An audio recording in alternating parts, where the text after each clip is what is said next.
நிலக்கரி மற்றும் சாம்பல் சர்க்கியூட். நிலக்கரி மற்றும் சாம்பல் சர்க்கியூட்டின் திட்ட வரைபடத்தை பார்ப்போம்.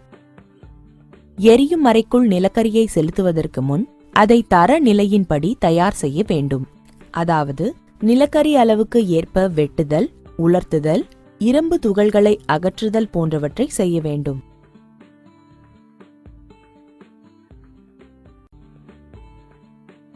நிலக்கரி கிரஷரானது நிலக்கரியை சம அளவுள்ளதாக வெட்டி எரிபொருள் செலுத்தும் சாதனத்திற்குள் அனுப்புகிறது. இந்த சாதனம் தீ நுழைவாயிலில் எரிபொருள் இன்புட்டை கட்டுப்படுத்துகிறது.